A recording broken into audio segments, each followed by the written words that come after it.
꼭 알아야 할 어제의 뉴스. 사정당국의 핵심 관계자는 지난 2007년 대선을 앞둔 당시에 김윤옥 여사 관련 의혹을 들여다보고 있다고 밝혔습니다. 지난 2007년 대선 당시 뉴욕의 성공의 신부인 김모 씨가 지인인 현지 사업가를 통해 김윤옥 여사에게 고가의 명품백을 전달했다는 겁니다. 이 관계자는 문제가 될 것을 우려해 이 전 대통령 측이 이들에게 대선 투표일 전에 명품백을 돌려줬지만 이들의 이권 요구는 이 전 대통령이 청와대에 들어간 뒤에도 계속됐다고 덧붙였습니다. 대선 전에는 후보 홍보물 인쇄를, 당선 뒤엔 국정 홍보물 제작과 관련된 이권을 넘기라는 요구를 해왔다는 겁니다. 심지어 대선 이후 신부 김모 씨와 사업가가 청와대까지 찾아와 약속 이행을 요구하며 심하게 따지는 일도 있었다고 말했습니다. 이 명품백과 관련해 사정당국 관계자는 2, 3천만 원의 명품백만으로 이들이 청와대까지 찾아와 큰 소리를 쳤다는 게 미심쩍다는 이유에서 추가 의혹을 파악 중이라고 밝혔습니다. 이들이 명품백 안에 거액의 돈다발을 넣어 함께 전달한 정황을 포착했다는 겁니다. 사정당국은 명품백 안에 외화를 담아 전달했을 경우 수억 원을 건네는 것도 가능하다고 보고 사실관계를 파악 중인 것으로 전해졌습니다. 이와 관련해 이 전 대통령이 대선 후보가 되는 과정에서 경천 동지할 일이 벌어졌다고 한 정두원 전 의원의 언급이 주목됩니다. 그 돈 문제죠? 다 돈 문제겠죠. 아들은 아니죠? 아들 아닙니다. 그럼 부인이죠? 가능한 얘기죠. 그러면 돈으로 선거에 개입한 부인이 사건입니까? 뭐 거기까지 하겠습니다. 그 뒤에도 정 전 의원은 김 여사의 돈이라고 얘기한 적은 없다면서도 그 성격은 불법 자금이라고 주장한 바 있습니다. 오늘 취재팀은 이 전 대통령 측과 여러 차례 접촉을 시도했지만 대부분은 연락이 닿지 않았고 연락이 된 핵심 측근들은 자신은 잘 모르는 일이라면서 정두원 전 의원에게 물어보라고 답변했습니다. 이명박 전 대통령의 서울 논현동 자택에서 서울중앙지검 청사까지 예상 경로는 4.7km가량입니다. 정확한 이동 경로는 청와대 경호처와 협의한 뒤 결정하지만 10여 분쯤 걸리는 최단 거리로 출석할 전망입니다. 도착 후 이 전 대통령은 계단을 올라 청사에 들어가기 전 취재진 질문에 답변하는 시간을 갖게 됩니다. 1년 전 국정농단 사건의 피의자 신분으로 박근혜 전 대통령이 섰던 그 자리에서입니다.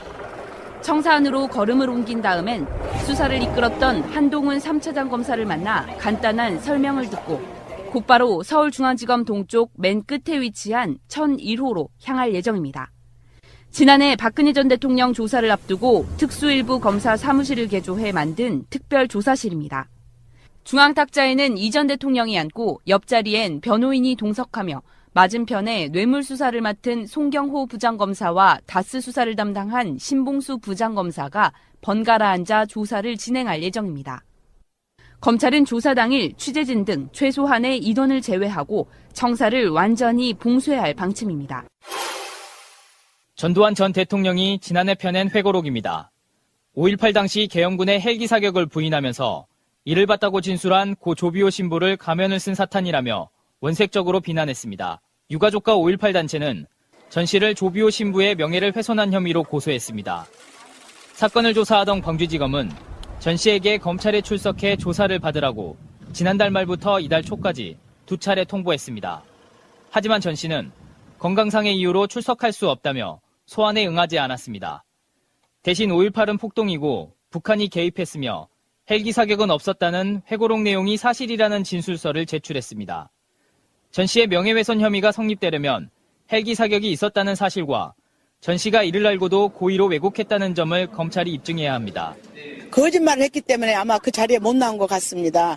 검찰도 이제는 정말 진실을 밝혀야 된다고 봅니다. 검찰은 전 씨에게 다시 소환장을 발부할지를 검토 중입니다. 정당한 이유 없이 3차례 출석 요구에 불응할 경우 검찰은 체포영장을 발부받아 강제 수사할 수 있습니다. 앞서 국방부 5.18 특별조사위원회는 지난달 군의 헬기 사격을 공식 인정한 바 있습니다. 방송 중간에 좋아요를 눌러주시면 새날팀들에게 큰 힘이 됩니다. 미리 감사합니다. 트위터가 진짜 언론입니다. 네덜란드에 가서 세월호 침몰에 관련된 시뮬레이션을 하고 있는 그 예. 보도가 계속 나오고 있고 실제로는 검찰이 똑같은 종류의 시뮬레이션을 했는데 그 결과를 발표하지 않고 은폐해버렸다는 거거든요. 네, 그랬다는 거죠. 2014년도에 이 침몰 원인을 밝히기 위해서 과학적으로 이 원인을 밝히기 위해서 시뮬레이션 실험을 했어요. 모형을 제작해서 똑같이 지금 네덜란드에서 하는 것처럼 똑같이 했는데 결과 발표 자료에서 그 자료만 뺀 거죠. 그러니까 전체 상황을 보면 검찰에서는 은폐가 아니라고 하겠지만 누락도 의도적인 누락이면 은폐죠. 그러니까 이 시뮬레이션이 어떤 느낌이냐면은 세월호가 일단 검찰의 발표예요. 이거는 이제 우리가 수회 방송을 통해 갖고 이야기했던 것 중에 하나인데 조작일 가능성이 높아요. 그러니까 과적으로 인해서 구조 변경을 했고 과적으로 인해서 배 보건성이 심각하게 훼손된 상태에서 급변침으로 무너졌다는데 예. 사실상 그 급변침이 그렇게 나오는 것도 이상하고 우리가 계속해서 의혹을 제기했던 것처럼 세월호가 무너지는 형태도 좀 이상했단 말이에요. 예. 그래서 세월호가 정말로 과적에 의해서 급변침 때문에 또 거기 위에 이제 무슨 뭐 컨테이너라든지 이런 것이 한쪽으로 쏠리면서 무너진 게 맞느냐 이런 시뮬레이션을 해본 거거든요. 근데 사실상의 결론은 뭐냐면 깨진 창문, 유리창문 같은 걸로 물이 급속하게 들어오면서 무너졌다 이런 거거든요. 제도로서의 민주주의가 흔들리고 구타는 일은 이제 없습니다. 민주주의가 밥이고 밥이 민주주의가 되어야 합니다. 그러니까 급변침이라는 게 이제 우리가 하늘에서 봤을 때 좁은 형태의 U자 형태를 그리면서 세월호가 방향을 틀었느냐, 안 그러면은 완만한 U자 형태를 그리면서 방향을 틀었느냐, 이것 가지고 여러 논란이 많았는데, 제가 그 사고가 일어났던 그 해에도 정말 이 이슈가 나올 때마다 피를 토하면서 이야기를 했던 게 50톤이 넘는 배는 절대로 급변침을 할 수가 없습니다. 물리적으로. 예를 들어서 우리가 그 자동차가 그 드리프트라고 하죠. 이렇게 끼기끼 하면서 이제 방향을 완전히 180도 바꾸면서 멈추는 건 자동차니까 가능한 거지. 5톤, 10톤이 넘어가는 중량이 생기기 시작한 물리적인 어떤 물체가 물 위에서 그런 정도의 방향 선회를 위한 압력을 물 위에서는 주는 것 자체가 불가능합니다. 근데 100톤, 200톤도 아니고 수천 톤짜리 배가 그런 급변침으로 방향이 변한다는 건 사실 말에서나, 그러니까 글로 지어낸 이야기 속에서나 가능한 거지 현실 세계에서는 있을 수가 없는 일이거든요. 그런데 그 급변침이라는 걸 사고 초기부터 해군에서 그리고 그 해수부에서 급변침이라는 말을 딱 찍어놓고 급변침이라는 말을 중심으로 나머지 사건들을 해석을 해냈단 말이에요. 그러니까 급변침은 있었다는 게 진실이 돼버린 거죠. 급변침 프레임. 예. 그래서 저는 그게 너무 답답했거든요. 액체 위에 떠 있는 물체가 일정 중량 이상이 되면 그 힘을 물체의 질량만큼 힘이 있어야 되는 거거든요. 근데 엔진은 그 정도 힘이 없단 말이에요. 엔진에도 그 정도 힘이 없는데 방향타만 가지고 급변침을 했다는 건 사실상 그거는 꿈나라 이야기도 아니에요. 진짜 말이 안 되는 거거든요. 뉴스 화면에서 그 네덜란드 실험한 그 동영상을 제가 봤어요. 커다란 수조 안에서 그 모형배를 놓고 급변침을 시도해서 전복이 되는가 안 되는가를 실험을 하는 장면이었어요. 그런데 그 야수님이 얘기한 것처럼 큰 배의 완만한 U자 형태의 급변침보다 더 심각하게 제가 보기에는 저거는 급변침 정도가 아닌데 정도의 극한 상황까지 몰고 가더라고요. 그런 극한 조건으로 몰고 가서 실험을 했는데도 불구하고 그 모형이 뒤집어지지 않았어요. 쓰러지지 않았어요. 그냥 다시 복원이 됐어요. 정상적으로. 그 조건 상태에서도. 그러니까 검찰이 얘기한 복원성 상실하고 과적이고 뭐 어쩌고 저쩌고 해서 급변침까지 했는데도 불구하고 쓰러지지 않더란 말이죠. 네덜란드에서는. 그러니까 검찰이 왜 그 시뮬레이션 결과를 발표 안 했냐에 대한 검찰의 쉴드는 당시 연료의 양 등 조건이 나중에 변경돼서 실험 결과를 증거로 사용할 수가 없었을 뿐 의도적인 왜곡은 없었다 그랬는데 그 당시 상황으로 돌아가 봐야 돼요. 당시에 법무부 장관이던 황교안이라든지 이런 자들이 우병우 포함해가지고 여러 가지 가이드라인을 내립니다, 검찰에. 그러니까 세월호 사건의 결론은 이미 나 있는 상황이에요. 최대한 정부의 책임은 줄여야 되고 그러면서 유병원을 범인으로 몰아가야 되는 상황에서 그중에 가장 큰 원인이 구조 변경, 그리고 뭐 유병원에 무슨 전시관이 있었다라든지 뭐 이런 식으로 청해진 해운의 불법성을 계속 강조를 해야 되는 상황이었기 때문에 어떤 시뮬레이션을 했어도 그 결과가 어떻게 나왔어도 저는 검찰이 발표 못했다고 생각해요. 왜냐하면 자기들이 내용과 배치되잖아요. 그러니까 이게 검찰이 어떤 변명을 해도 이게 증거로서 제출하지 않았다고 해도 이 실험을 했다는 건 이야기를 했어야죠. 그러니까 그게 이 실험 조건이 그 현상과 이런 어떤 변수가 안 맞아서 증거 채택은 못했지만 이런 실험을 했었다라는 거는 밝혔어야 되는데 그 자체를 이야기를 안 했다는 건 그게 은폐인 거죠. 다른 은폐가 아니잖아요. 다음 달이면 지금 4주기가 되는데 아직까지 진실이 안 밝혀지고 있는 부분, 이 세월호 사건이 주는 의미는 간단치가 않습니다. 지금 막 여러 가지 논란들 속에 점점점 이런 이슈가 안 되고 있는 부분이 좀 안타까운데, 이게 지금 세월호 제2기 특조위가 만들어지는 과정도 되게 험난하고 좀 그렇잖아요. 시간이 많이 걸리지 않습니까? 이런 과정에서 흔히 하는 말로 이런 거 있잖아요. 당시에 세월호 복원성이나 평형수 이런 거는 아무런 문제 없었다는 여러 가지 데이터는 이번 실험이 아니고도 여러 가지로 많이 나왔어요. 그래서 세월호 복원성에는 문제 없었다. 평상시보다 더 많이 실은 것도 아니었다. 이런 식의 것들이 데이터로 나온 어떤 결과들이 있기 때문에 여기에 대해서 이런 뉴스들을 언론들이 크게 다뤄주지 않는 부분이 저는 좀 그런 거거든요. 4주기 가서 뭐 잠깐 특집으로 다루는 형태로는 진실규명 안 됩니다. 꾸준히 다뤄줘야 될 필요가 분명히 있는 것이죠. 말이 안 되잖아요. 지금 현재 상황도. 네. 그리고 이제 하나 더 추가하자면 나는 아직도 램프가 좀 신경이 쓰여요. 램프. 유리창으로 물이 들어와서 그렇게 빨리 가라앉았다는 부분이, 유리창은 이렇게 세월호를 이렇게 보시면요. 중간중간에 이렇게 동그랗게 이렇게 있거든요. 그게 램프보다 훨씬 더 위에 있어요. 램프의 아랫부분보다 더 위에 있다고. 램프는 그게 문이 쫙 열리면 차들이 지나가는 통로잖아. 그러니까 세월호에 있어서는 굉장히 중요한 부분 중에 하나지만 아랫부분에 있어요. 거기 이제 수밀장치라고 해갖고 물이 못 들어오게 그렇게 돼 있다고 하는데, 문제는 그 램프가 열려 있어서 세월호를 나중에 건져 올릴 때 그걸 잘라냈잖아요. 아직도 그게 지금 이해가 안 되는 거거든요. 지금 뉴스타파에서 나온 보도에 의하면 탑재됐던 차량들의 CCTV 분석 결과 배가 넘어지고 큰 그 화물차 크레인 차가 밀려나가면서 그 유리창, 사각형 유리창을 깨서 거기에서부터 물이 들어온 것 같다라고 보도가 나왔고요. 그런데 그것 때문인지 아닌지는 아직 밝혀지지는 않았어요. 여러분들이 그 현상만 보여진 거지. 잠깐만 생각해 보시면 세월호가 제가 계속하는 의문점이었는데, 이게 세월호예요. 이렇게 정상적인 데서 어떤 식으로 무너지냐면은 이렇게 뒤집어지는 것도 아니고 과적에 의해서 급변침했다 그러면 뒤집어지는 게 바로 뒤집어져야 돼요. 앞뒤가 딱. 근데 세월호가 가라앉는 부분은 이렇게 가라앉아요. 뒷부분으로 급격하게 물이 들어왔다는 게 증명이 돼요.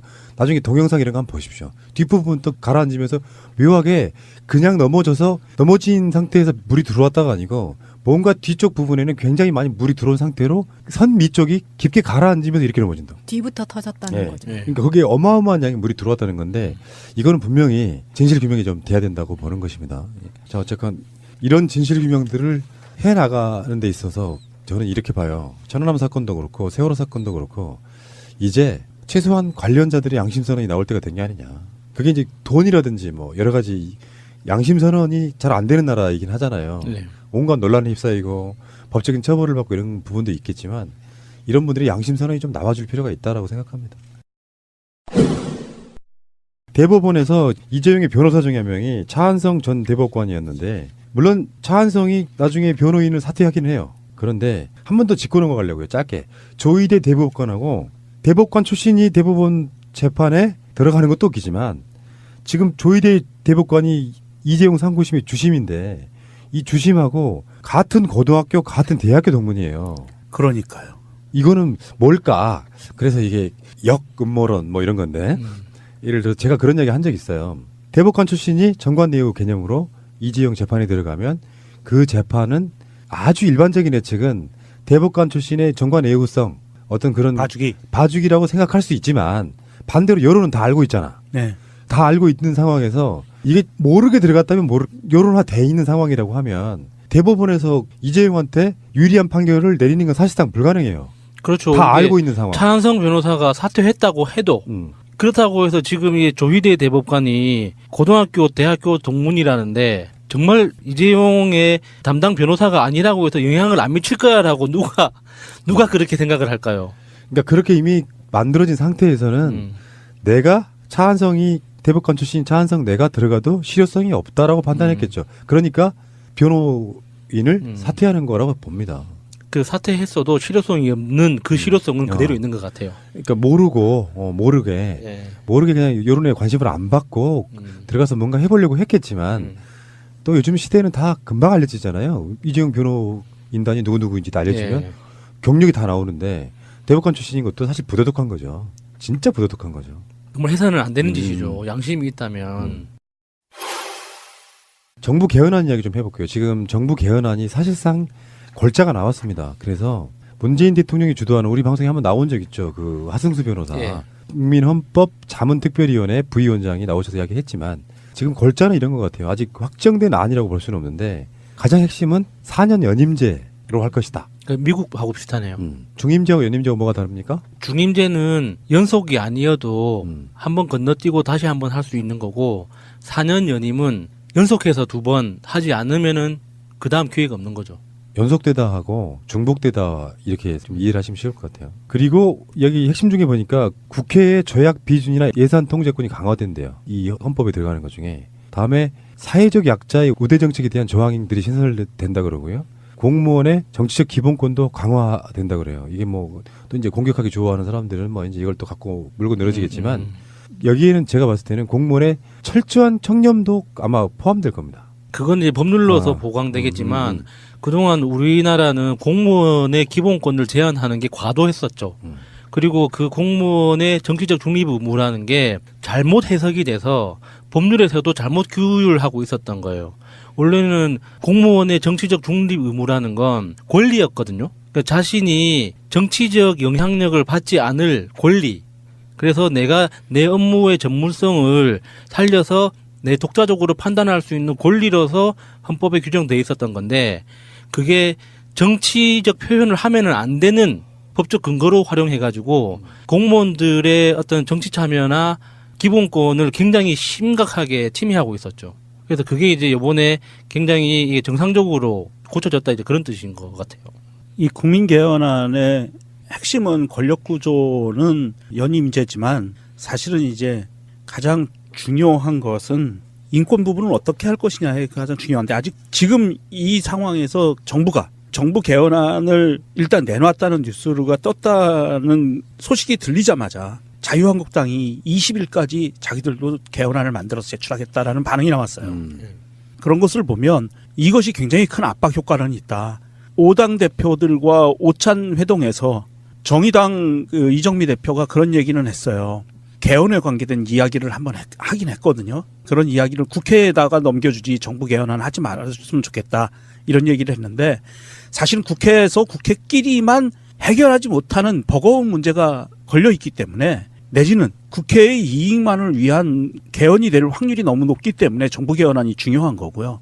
사실 정부 개헌안 보면 굉장히 꼼꼼하게 신경 쓴 티는 나요. 왜냐하면 국회의 권한을 굉장히 많이 높여줬거든요. 이거 제가 작년에 좀 한번 말씀을 드렸었는데 미국 국회와 비슷한 권한을 행사할 수 있을 만큼의 예산권 이런 정말 국회가 해야 될 본연의 임무를 막대한 권한을 주고 헌법상에서 그걸 권한을 주는 그런 티가 나요. 그런 것을 봤을 때 정부 입장에서는 굉장히 이거를 과거에 뭐 다른 정부들이 그 아전인수격으로 내가 편하기 위해서 개헌을 발의하는 게 아니라 정말 그 대한민국이라는 나라의 미래를 보고 개헌안을 만들어낸 거 아닌가 하는 그런 생각이 들더라고요.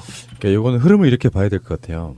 지금 국민헌법자문특별위원회 이제 헌법특위라고 부르는 이 조직에서 이슈화가 안 되잖아요. 지금 이게. 그러니까 언론들을 통해서 한번 던집니다. 가장 핵심의 키워드를. 4년 중임제 같은 거. 지금 자유한국당에서는 의원 내각제하고 의원 집정부제가 집중 이야기 된다고 하는데 그래서 이슈화를 하려고 하는데 상대방이 받아줘야 돼요. 그리고 사실 문재인 대통령의 개헌 목표도 본인이 하는 게 아닙니다. 국회가 받아주길 바라면서 던지는 거예요.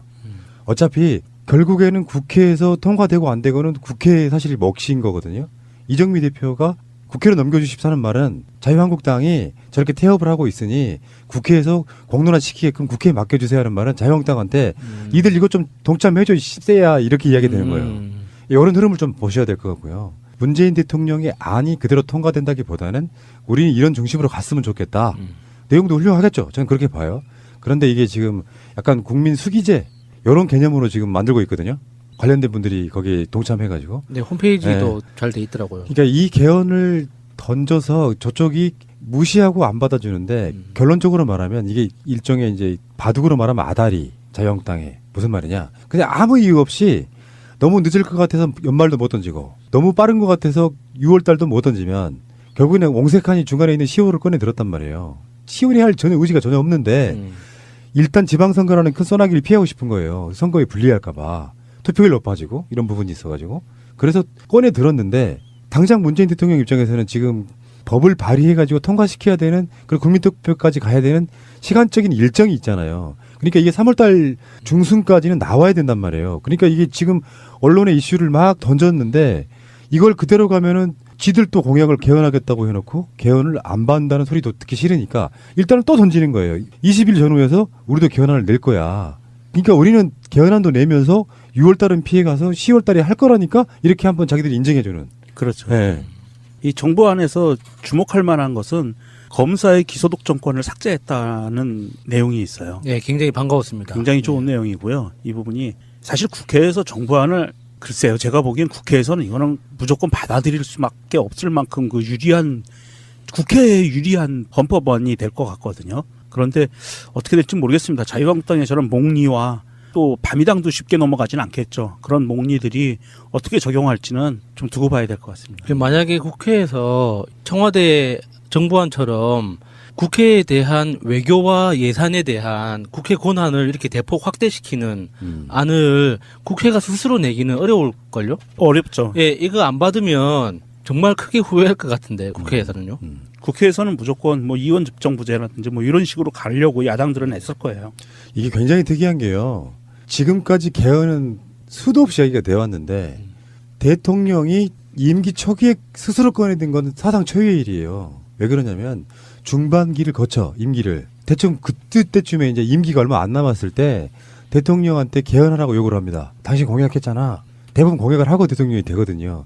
그러면 이제 흔히 말해서 이슈의 블랙홀이 돼가지고 대통령 자체가 중심이 안 된 상태로 어떻게 바뀌는지 마는지 막 이슈의 중심이 돼서 이번에 박근혜가 탄핵당하기 직전에도 굳이 꺼내들였던 게 개헌안이었는데 실패한 거잖아요. 예. 그런 관점으로 근데 문재인 대통령은 난 약속했으니까 6월 달에 해 하자고 라고 꺼내드는 굉장히 이례적인 경우예요. 그래서 멋있어요. 참. 자, 어쨌건 지금 정세균 의장 입장에서도 사실은 개헌에 가장 적극적인 사람이 정세균 의장이에요. 예. 근데 국회에서 합의가 안 돼. 여소야대의 부분도 있겠지만 자유한국당의 권엄의 그 100석이 넘는 바람에 그렇다고 뭐 헌법을 만드는 데 있어갖고 날치기 뭐 이런 건 못하지. 예. 당연히 못한데 정치가 지체되는 이유라고 보거든요. 정치가 지체되는 것이 그런 거예요. 저 한참 후진 쪽에 있는 사람들이 계속 어그로를 끄니까 그 어그로에 발목 잡혀가지고 진도를 못 나가면 결국 국가의 발전에 방해가 되는 거거든요. 말이 돼? 6월 항쟁 끝나고 개헌을 했잖아요. 근데 우리는 지금 촛불 이후에 물론 이 개헌 정부가 낸 개헌안에는 촛불이라는 명시적인 게 안 들어간대요. 대신에 3.1절, 4.19, 5.18 이런 정도는 헌법 정신에 들어간다고 하는데 이런 것들이 이제 명시적으로 국민들한테 뭔가 나라가 바뀌었음을 새로 바뀌었음을 선포하는 거거든요. 헌법이라고 하는 것이. 그래서 실제로 헌법에 우리 국민 하나하나가 조금이라도 행복하게 살 수 있게끔 국가가 헌법으로 보장하겠다. 그래야만 우리 국민들이 대통령을 파면시킨 의미가 나오는 거거든요. 근데 그냥 계속 간다? 이게 말이 안 된다는 거죠. 안녕하세요, 피디님. 예, 안녕하십니까. 네, 안녕하세요, 마차님. 안녕하세요, 마차입니다. 안녕하세요, 한쌤. 네, 반갑습니다. 네. 내가 행복해야 남도 행복하게 해줄 수 있다. 내가 행복해지는 방법 몇 가지 말씀드렸어요. 어떤 방법이 제일 마음에 드셨나요? 다. 다. 그중에서 저는 노라고 말할 수 있는 용기를 가져보자. 노라고 말 잘 못하시죠? 맞아요. 마차님 잘하세요? 아니, 못해요. 노라고 말 잘못하는 사람의 심적인 거는 뭐냐면은 상대가 내 말로 상처받는 게 힘든 거예요. 정말 마음이 착한 거죠. 근데 목적은 내가 행복해지는 거잖아. 그러니까 상대만 행복하게 하다 보니 내가 상대방한테 노라고 말을 못하는 거예요. 어쩔 때는 상대방을 기분 나쁘지 않은 범위 내에서 기분 나쁘지 않게 노라고 할 수 있는 기술을 배워야 되는 거죠. 왜냐하면 상대방한테 내 상황이 이러이러해서 어려워요. 지금 당장 어떻게 예스라고 말하지 못해서 미안해요라고 말을 돌려 할 수 있는 기술도 배워야 상대도 좀 덜 아프고 내가 행복해질 수 있는 방법이 되겠죠. 그건 대화의 기술이 필요하네요. 어려운 것 같아요. PD님이 가끔 저한테 그러죠. 너는 중간이 없어. 저도 어렵게 막 힘들게 하는데 세상 모든 일이 사실은 심리거든요. 근데 내가 내 경우에 딱 닥치면은 나를 보호하기 위해서 본능적으로 상대방 생각 안 하는 경우가 많아요. 그래서 사회적 갈등이 막 생겨나는 부분이 있거든요. 근데 잘 산다는 건 정답은 없죠. 내가 바라는 추구하는 대로 살면 되는 거겠지만 더불어 살아가는 세상에서는 나도 행복해지고 상대에도 좀 덜 아플 수 있는 방법들이 있을 거라고 생각해요. 근데 저는 그런 생각 있잖아요. 왜 누군가 나에게 고민 상담을 하고 얘기를 하면 내가 왜 다 풀어줘야 될 것 같은. 그래서 다른 사람 고민 상담에서 문제에 대해서 해결은 제가 정말 잘하거든요. 근데 제 문제는 해결을 정말 못하겠어요. 그때 그 여자들과의 상담 같은 건 있잖아요. 사실은 여자뿐만 아니라 대부분의 사람들 자체가 뭔가를 물어볼 때 답을 몰라서 물어보는 게 아니에요. 내가 생각하는 게 맞는지를 확인하는 과정이거든요. 그래서 부부간에 뭐 연인간에 친구 사이에 어떤 질문이 왔을 때 일단 기본적으로 원칙 하나를 정하세요. 이 사람 편을 들어줘야겠다. 그래야 상대방이 안심을 해요. 특정한 어떤 A가 어떤 궁지에 몰려있는 상황이 있다고 생각해봐요. 그때 나한테 뭔가 도움을 요청해 올 때 얌마 네가 왜 그런 짓을 하니 막 이렇게 이야기하기보다는 처음에는 너 그럴 수 있었겠다라고 상대방이 일단 동조해주는 방법이 중요하고요. 근데 상대방의 실수가 너무 치명적일 때는 그 이후에 하지만 난 이러이러하게 생각한다. 그래서 네가 이렇게 하지 않았으면 좋겠다로 해주겠지만 사소한 거 있잖아요. 정말 사소한 거 뭐냐면은 부인하고 대화를 한다고 생각해봐요. 근데 학교 같은 학부형하고 뭔가 마찰이 생겼어. 굳이 학부형 편을 들어봐야 남는 게 없습니다. 이렇게 그런 사소한 문제일 때는 그냥 일상적으로 가깝게 있는 사람 편을 들어주시는 게 훨씬 좋은 방법인데 보통의 남자들이 그게 잘 안 된단 말이에요. 왜냐면은 너무 이성적이기 때문에 이렇게 하면 부인이 밖에 나가서 또 욕먹을까봐 당신이 잘못했다고 막 욕을 한단 말이에요. 그러다 보면 결국에 부부싸움이 이어지죠. 근데 그게 치명적인 게 아니면 편 들어주세요. 맞아요. 공감을 원하는 건데 남편은 거기다 대고 네가 잘못했고 이건 이렇게 해야 되고 쭉 얘기를 하고 있는 거죠. 답정 너. 답이 정해진 너들. 그래서 더 얄미워지는 남편 얘기로 가네요. 네. 지난주 우리 중경삼님 영화 음악이 너무 좋았던 영화인데 영화 덕에 음악이 떴다고 했더니 우리 PD님이 음악 덕을 본 영화라고 얘기를 했었죠. 아니 그 영화에서 말이에요. 네. 그 음악들이 없었다면 그 영화가 어떻게 느껴졌을까요? 정말 몸이 건조해졌겠죠. 재미도 없고. 근데 그 영화가 그 음악이 이 영화를 굉장히 풍요롭게 만들었어요. 감정이 묘해지게 만드는 거 있잖아요.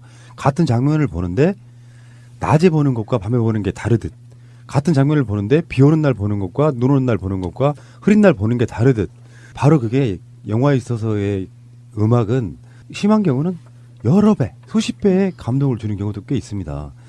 호텔 캘리포니아는 사실 특별한 스토리가 있는 영화라기보다는 음악과 여러 가지 장면들이 묘하게 어우러지는 그런 영화니까 음악 덕을 본 영화라고 하는 게 틀린 말 아닐 거예요. 맞아요.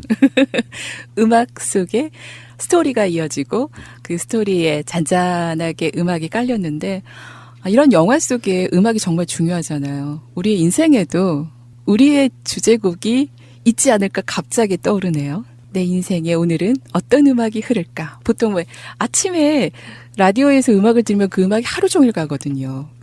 그런 식으로 어떤 음악을 갖고 산다면 인생이 좀 더 풍요로워지지 않을까라는 생각이 들었습니다. 그리고 보통 일을 하실 때요, 좀 물어보고 싶은 게 음악을 좀 틀어놓고 하시는 편이세요? 아니면은 그냥 조용히 하시는 편이세요? 저는 음악을 막 틀어놓고 하는 편이거든요. 제가 원래 음악 매니아였어요. 음악 칼럼을 쓸 정도였어요. 외국에, 그러니까 한국 가요도 마찬가지지만 팝이나 락을 해설할 수 있을 정도. 이야, 멋있다. 그러니까 음반을 몇만 장 갖고 있는 뭐 이런 거였는데 이 정치 시사 쪽으로 넘어왔잖아요 지금. 네. 그러니까 배경음악이 없이 하는 일을 사실 하고 있는 거거든요. 그래서 이 영화를 다룰 때 제일 기분 좋은 게 그런 지점이에요. 음악을 그것을 이유로 들을 수 있게 된 상황 때문에 그런 거거든요. 그 음악은 예전에 정말 많이 들었어요. 하루에 음악을 뭐 한 4시간, 5시간씩 듣고. 처음에는 감상용으로 시작을 했다가 왜 예전에 좀 얘기가 좀 길어질 것 같아서 짧게 줄이면 한국 음악이 세계적 수준으로 올라가는 시점이 있어요. 그러니까 카피 수준 또는 번안곡 수준으로 음악이 이렇게 통용되다가 네. 나중에 세계적 수준으로 올라가는 바로 그 시작점이 바로 1980년 조용필이에요. 그래 그분을 되게 존경하는데 그러면서 조용필 등장과 서태지 등장 그 지점을 디졸브가 되면서 팝송을 주로 음악으로 듣지 않게 되는 시절이 와요. 80년대를 지나면서 90년대 초반을 지나면서 그러면서 한국의 음악의 수준이 굉장히 높아졌죠. 그래서 그 음악을 이제는 저도 예전에 비해서는 이제 외국의 팝송들을 잘 안 듣고 지금 빌보드 차트에 올라가 있는 음악들은 하나도 모르는 시대가 됐지만 예전에는 어떤 음악이 일단 새롭게 100위권 안에만 진입해도 이건 누구지 다 알아봤던 80년대? 90년대? 네. 90년대 아니다. 2000년대 초반까지도. 와, 멋있다 우리 PD님. 네. 그래서 계속 지금 이 방송하면서도 우리 음악 방송 하나 합시다 하고 농담처럼 가끔씩 그런 얘기 할 때가 있죠. 요리 방송도 해야죠. 할 게 너무 많구나. 아니, 심리 방송도 너무 좋은 게요. 제가 그 팝송으로 배우는 논술도 해봤어요. 해봤는데 정말 그거 너무 좋은 것 같아요. 그것도. 네. 어때요? 마차님 음악 틀어놓고 일하세요?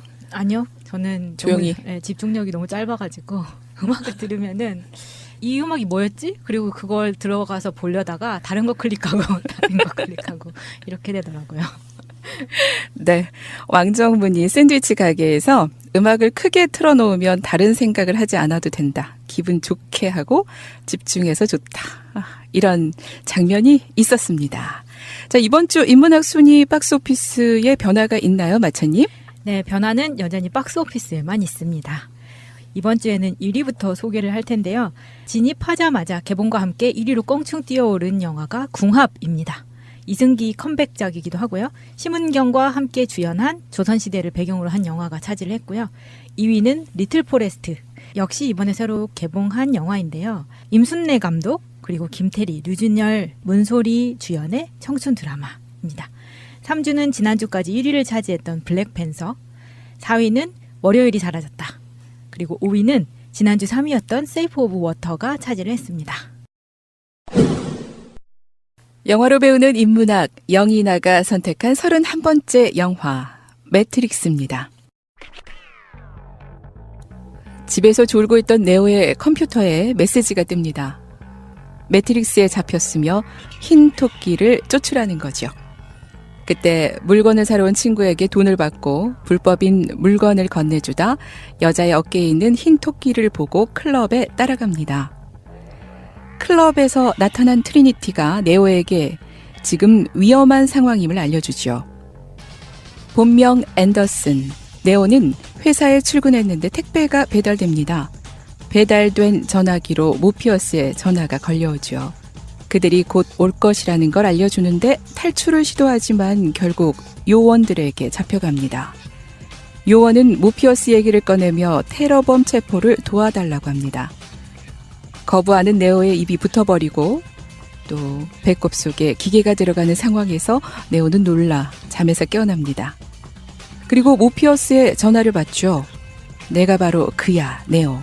넌 수년간 날 찾았겠지만 난 평생을 널 찾아다녔어. 앤더슨은 다리 밑에서 트리니티에게 픽업돼 어디론가 갑니다. 그리고 트리니티가 벌레를 몸 안에서 꺼내주죠. 단지 꿈이 아니었던 겁니다. 모피어스는 네오에게 선택을 하게 합니다. 파란 약을 먹으면 여기서 끝난다. 침대에서 깨어나 네가 믿고 싶은 걸 믿게 돼. 빨간 약을 먹으면 꿈을 깨서 이상한 나라에 남아 끝까지 가게 된다. 빨간 약을 선택한 네오는 다시 태어나고 2199년, 200년 뒤로 와 있습니다. 장소는 느부갓네살호. 멤버들을 소개해주고 의자에 앉는 네오, 뇌 뒤 소켓에 뭔가를 꽂아 놓더니 의식이 다른 세계로 전이 됩니다. 완전히 하얀 공간. 거기에 있는 모피어스는 이것이 구성된 공간임을 알려줍니다. 로딩 프로그램. 옷이든 장비든 무기든 훈련 시뮬레이션이든 뭐든지 가능합니다. 네오는 업로드 형식으로 유술, 권법, 태권도, 쥐권, 쿵푸 등을 습득하면서 훈련을 받습니다. 매트릭스 명장면 중에 하나인 모피어스와 네오의 대결이 나오죠. 이제 오라클을 만나러 갑니다. 그런데 스킨헤드 수염 남자가 딴짓을 하죠. 오라클을 만나러 가는 길, 네오는 말합니다. 내가 기억하는 모든 게 전부 가짜였다니. 그게 무슨 의미지? 허름한 아파트 오라클이 살고 있는 곳입니다. 거기엔 그의 다른 후보들이 많습니다. 숟가락을 휘게 하는 꼬마도 나옵니다. 휘게 하려고 생각하지 말아요. 그건 불가능해요. 그 대신에 진실만을 인식해요. 숟가락이 없다는 진실. 그러면 숟가락이 아닌 나 자신이 휘는 거죠. 아주 평범해 보이는 아줌마인 오라클은 네오에게 묻습니다. 자신이 그라고 생각해? 그리고 문 위에 라틴어로 너 자신을 알라라고 써 있습니다. 돌아오는 길에 문제가 발생하죠. 함정입니다. 벽으로 탈출하려다 발각되고 네오를 살리기 위해서 모피어스는 요원에 도전합니다. 배신자 사이퍼는 먼저 돌아오고 네오와 트리니티 등이 돌아오지 못하도록 남아있던 탱크와 다른 인원을 죽입니다. 그리고 네오의 플러그를 뽑으려며 그가 진정 그들이 찾는 그라면 죽지 않을 거라는 얘기를 하죠. 이때 죽은 줄 알았던 탱크가 사이퍼를 죽여 다행히 네오도 트리니티도 살아남습니다. 바로 네오가 그인 거죠. 해킹을 당하지 않기 위해서 모피어스를 죽이려 하는 찰나 네오는 오라클의 예언을 떠올리며 모피어스를 구하러 갑니다. 그리고 트리니티도 따라가죠. 모피어스를 구하기 위해서 도착한 네오, 총격전이 시작됩니다. 요원과 옥상에서 만납니다. 옥상에서도 총알을 피하고 한두 발 스치긴 하지만 트리니티의 도움으로 그들은 헬기를 타고 모피어스를 구출합니다. 모두가 네오를 그라고 확신합니다. 센티넨털을 보내는 요원, 전화선을 통해 전함으로 돌아가는 모피어스. 트리니티도 빠져나갔지만 네오만 남고 요원과의 대결이 시작됩니다. 센티넨털이 선체로 들어오는 위급한 상황에 네오는 303호로 들어섰는데 요원의 총을 맞고 쓰러지죠. 하지만 오라클이 트리니티에게 예언했듯 네가 사랑에 빠지는 남자가 바로 그다. 그러니까 당신은 죽을 수 없다고 말합니다. 그리고 트리니티의 사랑이 그를 부활시킵니다. 요원이 쏜 총알은 멈추고 멈춘 총알을 손으로 잡기도 합니다. 떨어지는 총알들. 이제 네오의 눈에는 요원들이 다만 그래픽으로 보일 뿐이고 요원 속으로 들어가 내파하기도 합니다. 신과 같은 모습으로 변해버린 네오. 이때 센티넨탈의 공격은 극강에 치닫고 EMP를 터뜨리고 네오는 무사히 깨어납니다. 마지막 전화기에서는 이런 얘기가 흘러나오죠. 거기 있는 걸 안다. 너희를 느낄 수 있다. 너희가 우리를 두려워한다는 걸 안다. 변화가 두려운 거야. 난 미래를 모른다. 이것이 어떻게 끝날지 말하러 온 게 아니다. 어떻게 시작할지를 말하러 온 거다. 난 이제 이 전화를 끊고 이들에게 너희가 보이길 원치 않는 것을 보여주겠다. 너희가 없는 진짜 세계를 보여주겠다. 규칙이나 통제, 경계나 국경이 없는 세계. 모든 것이 가능한 세계를. 그 다음엔 어떻게 할지는 알아서 하라. 수화기를 내리는 네오. 다시 지구의 일상입니다. 선글라스를 끼고 하늘 위를 바라봅니다. 그리고 하늘 높이 날아오릅니다. 줄거리 많이 기네요. 그러니까 어려워요. 네, 어렵습니다. AI가 등장하고 종교도 나오는 것 같고요. 정말 전 이 영화를 보면서 이게 무협 영화인가? 장르가 참 여러 가지예요. 이 영화가 미국에서 1999년도 3월 달에 방영이 됐거든요. 그런데 4월 20일 날 콜롬비아인 고교에서 총기 난사 사건이 벌어져요. 근데 그 두 남학생이 폭탄과 총을 가지고 등교한 다음에 폭탄을 곳곳에 설치하고 그리고 그것을 터뜨리자 도망가는 학생들을 향해서 총기를 난사하거든요. 거기서 13명이 죽고 24명이 다쳐요. 그래서 이 두 고교생이 입은 옷이 뭐냐면 네오처럼 검정색 롱코트를 입었어요. 그래서 그때 미국 사회에서 바로 이 매트릭스 때문에 이러한 사건이 벌어졌다고 그래서 굉장히 어떤 비판 세력이 있었다고 그래요. 영화를 모방한 사건이었네요. 이 매트릭스, 일단 매트릭스 뜻부터 좀 알고 가요. 네. 네, 매트릭스란 건 원래 이제 자궁이나 모체 행렬이라는 뜻이거든요. 이제 수학에서 우리가 보면 행렬이 나오잖아요. 그래서 우리 영화에서 나오는 이 매트릭스는 인공 두뇌를 가진 컴퓨터가 지배하는 가상 현실 공간을 매트릭스라 그러는데, 그래서 이제 매트릭스 이스 프로그램, 그러니까 매트릭스는 프로그램이라는 거죠. 그래서 우리가 이제 다음에 차차 말씀드리겠지만 우리 영화 속에서 이게 나오잖아요. 매트릭스가 여기에도 매트릭스가 있고 은행에 가도 매트릭스가 있고 세금을 내는 것에도 매트릭스가 있다 그래요. 그러니까 모든 우리가 살아가고 있는 이 세상 공간이 모두가 다 프로그램 하에 의해서 움직이고 있다. 그래서 그러한 가상 공간과 내가 지금 실질적으로 살고 있지만 사는 것이 다 이렇게 가상 공간과 현실 사이 속에서 프로그램화돼 있다는 뜻을 이야기하는 것입니다. 정해진 어떤 운명론 같은 그런 느낌인데요. 네. 그 이야기 좀 하실까요? 그 가상현실? 그러니까 제가 한국 사회에서 흔히 말하면 컴퓨터 속의 사회로 먼저 우리가 이해를 해야 된다고 생각해요. 이제 그래서 사실은 우리가 말했던 PC통신, 우리가 접속해서 그걸 다뤘잖아요. 사람과 사람 사이에 전화기를 대신할 수 있는 정도의 어떤 통신수단, 그게 그렇게 시작되다가 지금 이제 가상현실까지 왔잖아요, 지금까지. 근데 온라인, 오프라인이란 말이 온라인 중심으로 만들어진 말이잖아요. 그 사이버 세계에 놓여 있다가 온라인이고 그 외의 모든 것들은 오프라인. 그러니까 이 중심 자체가 온라인으로 중심을 잡고 이야기하는 거지 않습니까? 그러니까 인간이 살아가는 데 있어가지고 이런 영화들은 많은 고민을 던져주는 거예요. 일종의 큰 의미에서 보면 자동화라고 봐요. 인간이, 그러니까 제가 이런 이야기 했거든요. 우리 PC통신 할 때는 컴퓨터 다루는 게 어려웠어요.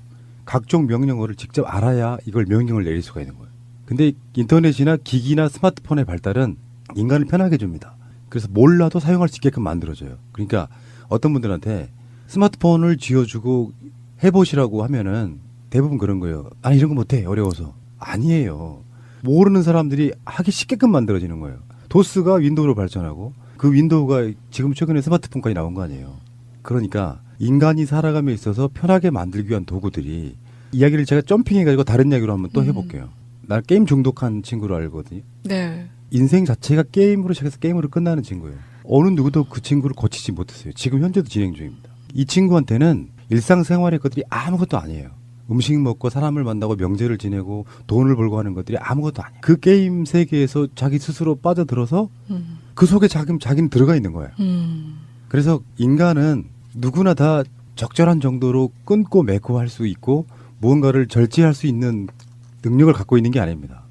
누군가에게는 온라인 인생의 전부인 거예요. 그런 과정을 거치다 보니 인간이 편하게 살기 위해서 만드는 여러 도구들이 인간을 파멸시키는 도구로 계속 향해 가고 있다. 이 전제를 이야기를 해야 된다고 생각해요. 그러니까 제가 이런 이야기를 한 10여 년 전부터 했었거든요. 디지털이 발전하면 디지털로만 세상이 가는 게 아닙니다. 한참 인터넷이 발달하기 시작하고 사람들이 편해지기 시작할 때 인사동에 추억의 컨셉의 카페들이 많이 생겨났어요. 완전 아날로그로 가는 거예요. 반대로. 오히려 사람들이. 그러니까 그게 인간에게는 편리함을 추구하는 것도 좋지만 네. 예전에 한 20, 30여 년 전에 미래의 지구인들을 그림으로 그려놓은 게 있었어요. 미래의 지구인들. 그러니까 21세기 되기도 훨씬 전이죠. 어떻게 그렸냐면 머리만 크고 몸은 앙상한. 보통의 인간들이 예상할 수 있는 거였어요. 왜냐하면 편해지기 때문에 몸을 안 쓰고 머리만 쓰기 때문에 머리만 커질 거다. 사실은 그렇게 안 돼요. 오히려 의존해가지고 사람이 편해지는 것만 추구하는 게 아니라는 이야기죠. 어렵게 운동하는 사람도 있고 일부러 거기 안 빠져들려고 하는 사람도 있고 그러니까 인간 존엄의 가치를 지키기 위해서 인간은 끊임없이 노력을 합니다. 그러니까 자동화와 편리해지는 것이 언젠가는 그게 그 방향이 스톱이 될 거예요. 그래서 제가 뭐 AI, 인공지능 뭐 이렇게 나오면 나는 그게 지금은 저기 기술이 많이 발전했구나로 받아들여지지 않아요. 최근에 여러 가지 기술이 발전하면 무섭다. 이거 멈췄으면 좋겠다. 왜냐하면 속도가 너무 빠르거든요. 핸드폰의 기능도 있잖아요. 스마트폰의 기능도 몇 개월 단위로 업그레이드가 되는데 기능들이 무서울 정도로 빨라지고 있거든요. 속도는 가속도가 붙으면 훨씬 빨라져요. 그러니까 우리가 막 기가 막힌 기술이 발전되기를 앞으로 5년 후라고 예상해 놓잖아요. 그럼 실제로 그게 이루어지는 게 2년밖에 안 걸려요. 속도가 더 빨라지기 시작한다는 거죠. 그러면 누군가가 그거를 멈춰야 되는데 멈추기 힘든 이유가 있어요. 그런 기술을 개발하는 사람들이 대자본이기 때문에 그렇습니다. 그래서 그걸로 인간들에게 돈을 벌어야 되는 형편이 상황이 있기 때문에 계속 너희들이 잘하고 있는 거야 스마트한 거야라고 세뇌를 시키고 있는 거죠. 사실은 우리도 전화번호를 기억하지 못하고 있는 게 이미 머리가 퇴화되고 있는 겁니다. 기억 못해요. 네. 제가 정말 지금 PD님 이야기하시는 거 정확하게 느낀 적이 있었는데 미국에서 CES라고 매년 이렇게 발표하잖아요. 전자 박람회를 하잖아요. 그렇듯이 유럽에도 IFA라는 게 있어요. 비슷한 거. 근데 그게 독일에서 열렸는데 갔더니 저는 프랑스 회사 소속으로 간 거였는데 딱 도착하자마자 입구에서 삼성 깃발이 쫙 깔려 있는 거예요. 와, 이거 우리나라 힘이 이렇게 크구나라는 걸 처음엔 느끼고 들어가서 그 박람회장이 굉장히 큰데 큰 중에서 가장 큰 회사 부스를 가지고 있는 게 삼성이었어요. 삼성과 LG. 그중에서도 삼성이었는데 그 삼성이 그때 정말 그 AI를 컨셉으로 말하는 거울, 말하는 냉장고, 뭐 말하는 세탁기 뭐 이래서 그냥 말로 작동하고 하는 거. 그래서 거울 앞에 섰는데 아침에 일어나서 이 거울을 보면 오늘의 일정을 얘기해주고 날씨를 얘기해주고 토픽을 얘기를 해주는 거예요. 근데 거기서 되게 오싹해지는 거예요. 내가 없을 때 얘네끼리 이야기를 할 수도 있겠네? 뭐 이런 생각도 들고 그리고 이걸 만들어서 선도하고 있다는 게 삼성이라는 게 되게 소름 끼치더라고요. 그래서 나중에는 이게 기계에 대한 지배가 아니라 삼성에 대한 지배를 받는 건 아닐까라는 생각이 들어서 더 무서웠던 것 같아요. 그 지금 이제 우리 PD님이나 마차님 말씀하신 게 이제 자본론을 말씀하셨는데 우리 이 영화에서 이제 많이 나오는 단어가 보면 웨이크업 그러거든요. 이게 깨어 있어라, 깨어나라 이런 말인데 바로 그 모피어스가 쓰고 있는 그 검정 안경 속에 보면 네오의 그 모습을 비치는 모습이 자주 나오거든요. 그 다음에 이제 네오가 지각을 해서 사장한테 꾸지람을 듣고 있는데 밖에서 그 건물 유리창을 닦는 사람들이 뻐득뻐득 닦고 있어요. 그게 이제 뭐냐 그러면 지금까지 우리가 그 어떤 일그러진 나의 자의식을 성찰을 통해서 계속 깨어나라는 뜻이거든요. 이게. 그래서 삼성 방금 이야기가 나왔지만 자본이 얼마나 무서운 건가 그러면 이 자본가들은 깨어있는 노동자들은 필요가 없어요. 왜냐하면 이 노동자들이 동료의식을 느끼고 국가관 속에서 자본가들이 시키는 프로그램에 의해서 부속품처럼 열심히 일을 하는 것을 원하거든요. 그래서 어떤 진실을 깨닫고 어떤 머리가 깨어있는 그러한 노동자들은 필요가 없기 때문에 그런 사람들은 바로 이 도태를 시켜버리는 그래서 그런 말이 나오잖아요. 빨간 알약을 먹으면 토끼굴이 얼마나 길고 멀리 있는지 그것을 지금부터 보여주겠다 그래요. 그것은 뭐냐면 바로 진실을 깨우친 노동자는 이 자본가에게는 필요가 없는데 이러한 모든 것들이 깨우치기가 그만큼 어렵다는 사실을 이야기해 주는 거거든요. 깨어있는 의식이 필요한. 네. 그런데 그 안에 저장되어 있는 프로그램처럼 사람들은 살아가지만 이 영화 속에서 보니까 그래도 프로그램에서 전혀 예측하지 못한 게 바로 인간의 사랑. 이거는 예측할 수 없는 그런 단어가 아닌가라는 생각이 들었어요. 왜냐하면 만약에 그 트리니티가 네오를 마지막에는 구원을 하잖아요. 지금 이 영화 속에 어떤 사상적 배경을 준 사람이 장 보드리아르라고 그 프랑스의 유명한 철학자인데 이분 자체가 이제 그 철학자들 많죠. 유럽에 유명한 철학자들이 많은데 나중에 이분 자체는 이제 미래를 예언하는 미래학자 정도의 느낌을 갖고 있거든요. 이 영화들이 경고하고 있는 거라고 봐요. 단적인 예를 한번 들어보면 KTX 예를 들 수 있어요. KTX 속도가 점점 빨라지잖아요. 물론 노선의 문제도 있지만 기본적으로 노선이 같다고 가정할 때 KTX가 우리 고향까지 가는 시간이 점점 줄어들었어요. 이유는 뭐냐면은 인간의 기술의 발전이죠. 그러면 결국에는 어떤 아날로그적인 쇳덩어리를 빨리 움직이는 기술이 나중에는 어떻게 발전할 거냐. 공간 이동의 기술로 발전할 거라는 거예요. 근데 그건 사이버의 도움을 받지 않고는 불가능해요, 사실은. 이 사이버라는 개념이 온라인을 통해서 뭔가 프로그램화되어의 이런 정도가 아니라 온라인과 오프라인의 완벽한 형태의 결합을 말하는 거예요. 내가 공간 이동을 하려면 특정한 부스에 들어가서 버튼 하나 누르면 바로 내 고향에 떨어지는 거기까지 기술이 발전하게 되는 거죠. 근데 이게 오프라인과 온라인상의 어떤 발전이 사실은 인간이 편리함을 추구한다는 명분하에 사실은 그 뒤에 자본이 숨어 있고요. 그 자본에 의해서 결국은 인간의 파멸의 길로 가고 있다. 사실 이런 것을 경고한다고 보는 게 맞아요. 그래서 인간 자체는 딱 여기까지가 저는 제가 봤을 때 좋은 것 같고요. 더 발전하게 되면 사실은 파멸로 가는 거라고 저는 봅니다. 그걸 일찍이 1999년에 남매인지 자매인지 형제인지 모를 이분들이 저는 경고한 거라고 일단 봐요. 그런 메시지를 뭐 이렇게 직접적으로 드러내지는 않지만 말이에요. 그래서 그 네오가 이제 보면 그 인간 그 캡슐 안에서 깨어나잖아요. 보면. 네. 그런데 이게 바로 이제 컴퓨터가 고도화돼서 기계가 자기 인식을 도달하게 되거든요. 그러면서 인간과 같은 어떤 의식을 갖게 되면서 이 기계가 자기들의 생존을 방해하는 인간들을 공격하기 시작해요. 그래서 인간이 또 기계를 방어하기 위해서는 어떤 생각을 하냐면 기계의 그 동력 원인인 태양열을 이 제거를 시키거든요. 그래서 미사일을 발상을 해서 이 하늘을 불태워요. 그래서 이 기계는 태양열로 움직이기 때문에 그래서 이 기계들이 그 열을 받지를 못하니까 바로 이제 인간 그 육체 속에서 110V의 전기를 얻어낼 수 있답니다. 그래서 우리가 그 영화에서 보면 네오가 캡슐 속에서 막 여러 가지 스위치를 꽂아서 전기를 뽑아내잖아요.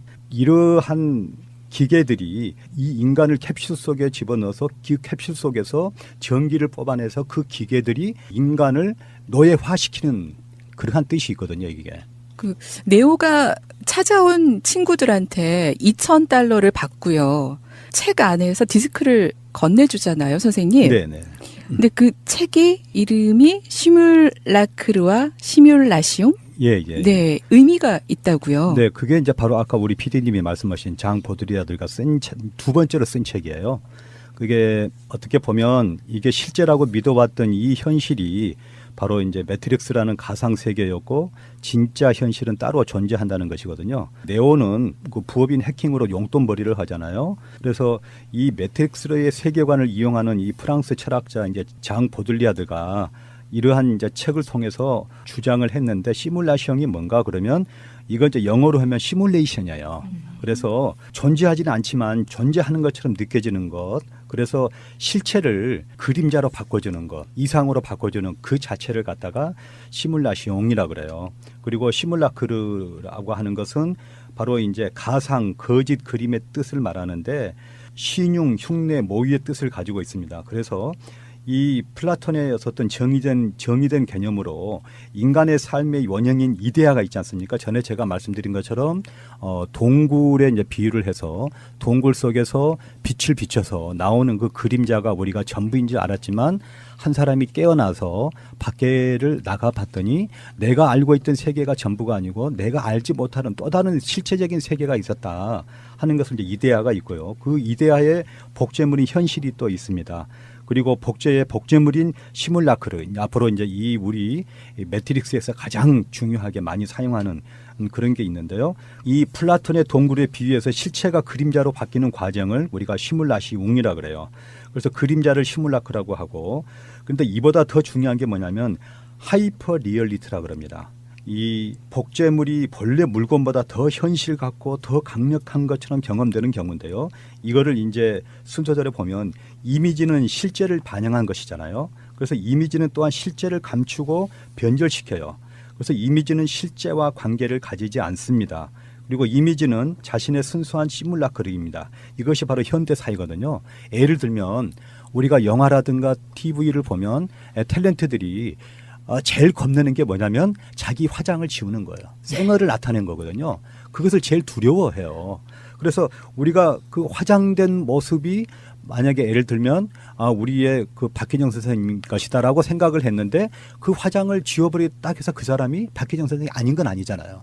그런데 그런 것처럼 실체를 변형화시켜서 현대 사회에 맞게끔 해주는 건데 바로 현대 자본주의 사회는 사물이 기호로 대체되어서 현실의 모사나 이미지, 즉 시뮬라크르들이 실제를 지배하고 대체하는 것입니다. 그래서 이제 재현과 실제의 관계는 역전되는 것이에요. 그래서 더 이상 흉내에 낼 대상이나 원본이 없어진 시뮬라크들이 더욱 실제 같은 극실제, 하이퍼 리얼리티를 생산해냅니다. 이런 경우가 있었어요. 전에 방송에 봤더니 명품백 있잖아요. 명품백하고 짝퉁백하고 두 개를 갖다 놓고 전문가에게 물어봤어요. 어떤 것이 진짜 명품이냐. 그런데 그걸 찾지를 못해요. 찾지를 못했는데 그러면 이거를 어떻게 실험해요? 이거를 두 개의 핸디백을 불에다 태워봤어요. 그랬더니 놀랍게도 짝퉁이 더 늦게 타고 진품이 먼저 탔어요. 그리고 짝품하고 이 명품을 두 개를 만든 사람한테 보여주고 어느 것이 당신이 만든 것이냐고 물어봤더니 분간을 하지를 못해요. 그런 것처럼 바로 이 짝퉁이 명품보다 더 명품인 것 같이 보이는 그러한 이 세계를 이야기하거든요. 그래서 데카르트는 나는 생각한다, 고로 존재한다 그러잖아요. 그래서 보드리아드가 이걸 뭘로 바꿨냐면 나는 소비한다, 고로 나는 존재한다 이걸로 바꾼 거예요. 그래서 가정에서 전구를 사면 우리가 소비라고 하지만 공장에서 전구를 사면 이거를 생산이라고 그래요. 그래서 1970년에 보들리어드가 쓴 소비사회에서 사물 자체의 기능은 중요하지도 않고 사물이 지니는 이미지가 중요한 기호 가치 소비라고 이렇게 썼습니다. 그래서 여기에서 생산이 발생하는데 이거를 바로 하이퍼 리얼리티가 지배하는 사회로 변했다는 거예요. 예를 들어서 우리가 커피 그러면 그 스타벅스를 우리가 생각할 수가 있는데 스타벅스 커피 맛이 좋은지 안 좋은지 우리가 사실 잘 몰라요. 그런데 스타벅스라는 이미지 때문에 스타벅스를 찾는 사람들이 있거든요. 그래서 나를 어떻게 표현할 것인가 하면 소비를 통해서 나를 표현합니다. 그래서 주류 경제학에서는 물과 다이아몬드를 그러면 당연히 다이아몬드가 더 비싸잖아요. 그렇지만 이것이 사막에서는 오히려 다이아몬드보다 물이 더 비싸다는 것을 우리가 증명할 수가 있죠.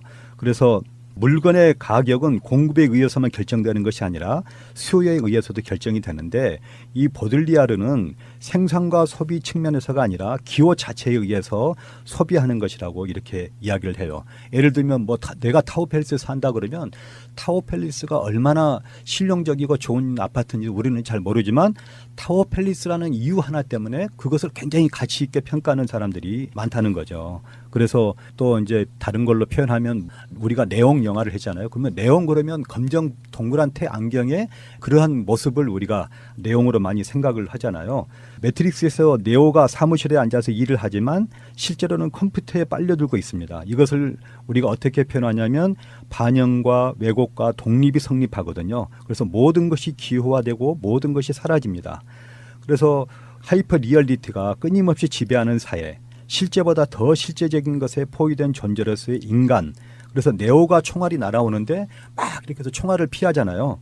그런데 우리가 그 영화를 보는 순간 그것이 사실인 것처럼 생각을 해요. 그래서 온라인상에서 시비가 붙은 사람들이 실제로 온라인 밖에서 그러니까 오프라인에서 만나서 서로가 싸우는 광경이 있거든요. 이것을 우리가 현피 세계라 그래요. 그래서 하이퍼 리얼리티 세계보다 못한 세계가 되고 맙니다. 그러니까 우리가 SNS에 올리기 위해서 어떤 사람들은 자기 사진을 찍는데 굉장히 위험한 것에서 사진을 찍다가 우리가 죽는 경우를 보통 뉴스를 통해서 우리가 보지 않습니까? 그러니까 이 SNS상에 몰입된 가상세계에 몰입된 사람들이 현실적으로 살아가고 있는 자기의 생활을 가상세계에 포커스를 맞추는 거예요. 그래서 온라인상의 게임이 중요하지 실제로 만나서 싸움하는 것이 중요하지 않잖아요. 그래서 하이퍼 리얼리티가 살아남기 위해서는 실제적인 나를 버려야 합니다. 예를 들면 우리가 지금 방송하고 있잖아요. 그러면 방송하는데 내가 정말 방송인다운 프로가 되어야 방송에서 내가 제대로 나의 재능이 인정받을 수 있는 것이지 나는 말을 잘 하지 못하고 내성적이고 이러기 때문에 방송에 가서도 말을 잘 하지 못하고 이것이 나는 인정받는다고 생각하면 저는 실패한 인생이라는 거죠. 그래서 바로 연기자가 연기에 몰입하고 보들리아드가 말한 것처럼 이라크전의 실체 같은 경우 이런 경우도 보면 그 전쟁하는 모습을 TV에서 방영을 했어요. 근데 우리는 그것을 오락실에서 게임하는 것으로 착각할 수 있거든요. 그렇지만 실질적으로 그게 전쟁이 벌어지는 겁니다. 그래서 우리는 그러한 하이퍼 리얼리티 이러한 세상 속에서 지금 살고 있다는 것을 이야기해주고 있습니다. 하이퍼 리얼리티. 네, 하이퍼 리얼리티. 네. 싫어하냐? 리얼리티. 가상이냐? 현실 세계냐? 네. 그러면 정말 형제인지 남매인지 자매인지 알려주십시오, PD님. 예. 이 두 사람을 한 묶음으로 부르는 용어가 있어요. 더 워셔스키스. 발음도 어렵네요. 더 워셔스키스. 이 워셔스키 처음에 형제가 남매에서 자매로 바뀌는 이 스토리 때문에 저희는 오히려 이거는 가십인 거고요. 네.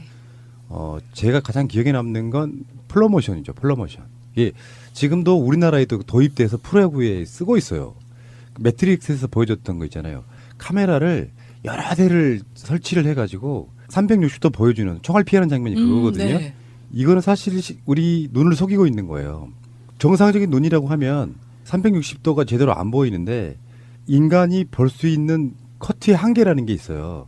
그러니까 사실은 이게 점점점점으로 하면 수천 개가 필요한 카메라를 불과 10몇 대만 놔서 보여줘도 360도 회전하는 것처럼 보이게 하는 기법이에요. 우리 영화를 볼 때 1초에 몇 프레임이 돌아간다 이런 이야기 들어보신 적 있죠? 네. 그거를 이용하는 건데 그걸 플로모션이라고 하는데 그게 이미 1999년에 도입됐다고 하니까 이게 사실은 매트릭스가 갖고 있는 매력 중에 하나인 거예요. 굉장히 선진적인 거죠. 굉장히 빨리 가서 어떤 이런 SF적 요소를 담은 건데 그것을 보면서 느끼는 뭐랄까, 와, 99년이란 말이에요. 지금 2018년이니까. 그때 이미 이런 상상력을 갖고 있었던 거다. 저는 이렇게 보는 거고요. 사실은, 이런 영화 자체는 어쩌면 약간 종교적인 측면이 있습니다. 그러니까 절대 권력이 되는 거예요. 어떤 사람들한테. 그래서 어떤 사람들은 일부러 안 빠지려고 하고. 근데 이제 온라인이 모든 게 돼버린 사람들이 결국에는 온라인이라는 용어를 넘어서 사이버 세계. 뭐 그러면서 이게 아예 자기 생활의 전제가 돼버리는. 실제로 그런 사람들이 있을걸요? 게임하고 싶어서 알약 하나 있으면 좋겠다. 밥 먹는 것도 귀찮은 거야. 그런 거예요. 나는 그 워쇼스키스. 일단 이 사람들은 저는 이렇게 생각해요. 이게 바운드라는 영화가 1996년에 나왔거든요. 이 사람들의 사실 감독으로 첫 작품인데 이게 바로 레즈비언 커플이 나옵니다. 범죄 스릴러인데 그러면서 기본적으로 이 사람들은 여성이 되고 싶은 욕망이 평생 있었던 사람들이처럼 보여요. 형제 둘 다. 네. 그러다가 실제로 그 레즈비언 커플의 이야기를 하고 나서 나중에 이제 매트릭스 시리즈가 사실은 워쇼스키스의 어쩌면 거의 모든 것에 가까워요. 매트릭스 1 1999년, 매트릭스 2 리로디드 발음도 어렵습니다. 매트릭스 2 리로디드 다음에 매트릭스 3 레볼루션, 애니매트릭스, 엔터 더 매트릭스, 매트릭스 패스 오브 네오, 매트릭스 온라인 뭐 이런 식으로 그 사이에 다른 뭐 닌자 어쌔신이라든지 등등의 여러 영화가 있습니다만 제가 봤을 때는 이 사람들은 계속해서 성전환한 것만이 화제가 되는 경우인데 이쪽 분야에 저는 어떤 혁명적인 것을 갖고 온 사람들이라고 생각해요. 그런 측면에서 보면 영화 산업적으로는 굉장한 사람들인 거죠. 근데 이게 우리가 혼동하지 말아야 될 부분들이 있다고 생각해요. 세상이 이렇게 변할 거야라고 예언하는 게 아니고요. 이렇게 변하면 안 된다고 경고를 보내는 거라고 생각하시는 게 훨씬 더 맞는 시각일 거라고 생각합니다. 바람직하지 않거든요. 왜냐하면 그럼 인간 이상의 것이 무엇이 있느냐. 이 육체를 갖고 있고 이렇게 생활하고 있고 이런 음식을 먹고 살고 있는 이 인간이 사실은 진화를 한다는 건 우리가 진화한다기보다는 우리의 기술에 의해서 기계, AI, 사이버가 진화하는 거잖아요. 근데 그게 목적이 돼버리는 순간에 인간의 존재 가치는 사라지는 거고 지금 이 영화 속에 매트릭스라고 하는 뜻을 아까 말씀하셨지만 사실은 AI들이 만들어 놓은 자궁 속에 인간이 갇혀서 인간의 전기를 빨아먹고 사는 거잖아요. 그 의미에서 매트릭스가 자궁이란 뜻이고 그것을 정말 한 20여 년 전에 앞서가서 경고하고 있는 나는 그런 감독들이라고 생각이 들고요. 또 이런 게 있어요. 프랑스적 관점이나 헐리우드적 관점 뭐 여러 가지 관점이 있겠지만 이런 사이버 영화들을 훨씬 많이 만들다 보면 이건 마치 작품성이 없는 것처럼 오해할 수가 있는 부분이 영화의 기본 틀이 오프라인 흔히 말해서 일상생활에서 뭔가 멋진 배경과 이런 것들을 그러니까 기본 자체가 인간이기 때문에 네. SF 영화들이 인정 못 받는 이유가 그런 거예요. 그 기준이 일상생활에 CG가 많이 들어가도 인정 못 받는 부분이 그런 거고 그런 면에서는 이 워쇼스키 현재는 자매분들 이분들이 어떤 또 다른 형태로 더 인정받는 뭐랄까 성전환 수술한 것도 일종의 영화를 통해서 제가 말하고 싶어하는 것에 실천이다 이렇게 표현하는 그런 시각들이 있거든요. 어쨌든 워쇼스키 영화의 발전사에 있어서는 한 획을 찍었다. 근데 지금은 그렇게 예술적으로 인정받지는 않고 있다 이렇게 말씀드리고 싶어요.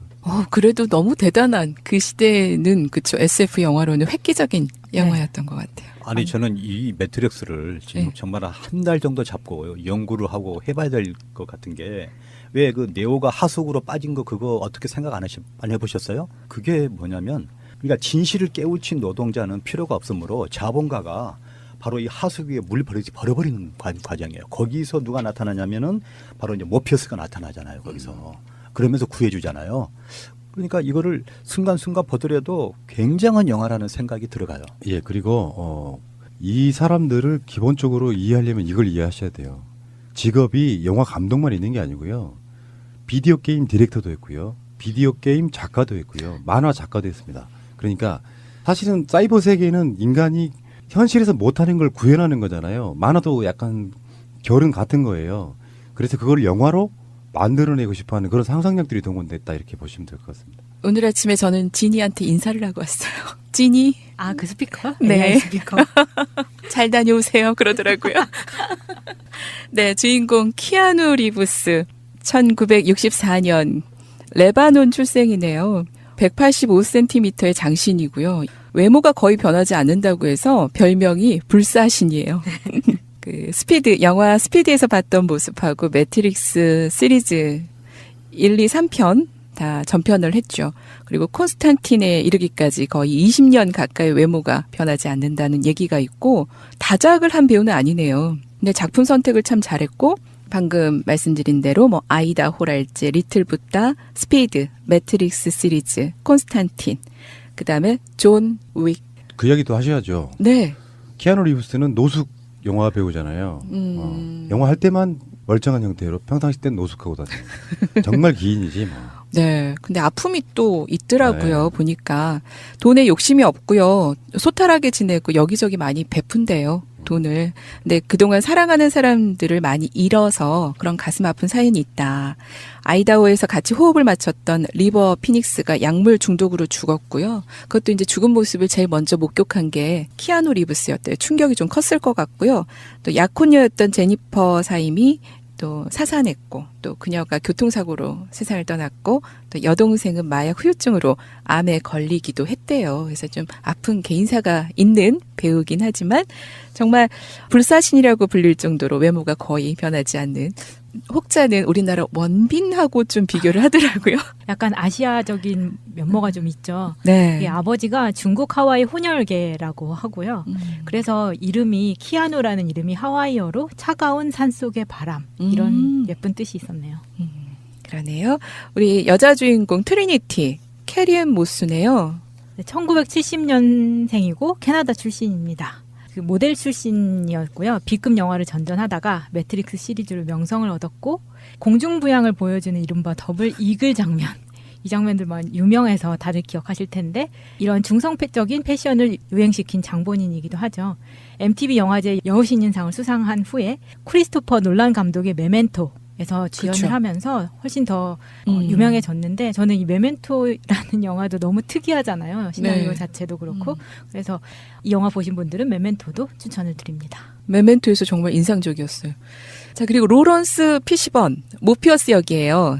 미국의 영화와 또 텔레비전 배우이고 영화 감독 제작자 1961년생이네요. SF 영화 매트릭스 시리즈에 우리 모피우스 역을 했었는데 티나 터너의 생애를 그린 영화 사랑이란 무엇과 관련이 있나요? 에서 아이크 터너 역을 맡아서 또 잘 알려져 있고요.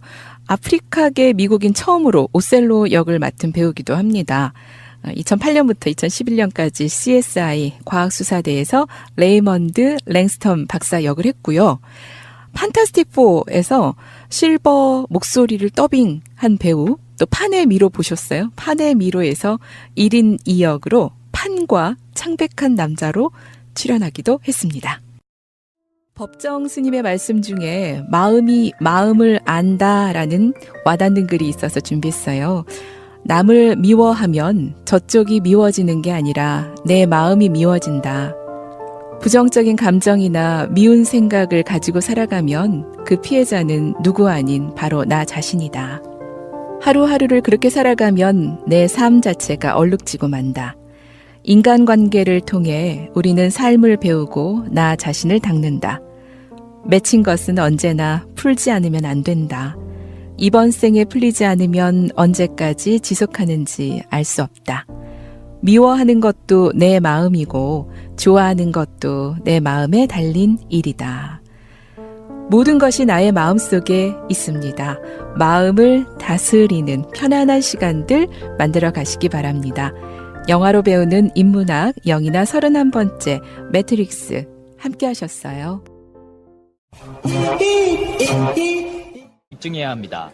거짓말을 했기 때문에 아마 그 자리에 못 나온 것 같습니다. 검찰도 이제는 정말 진실을 밝혀야 된다고 봅니다.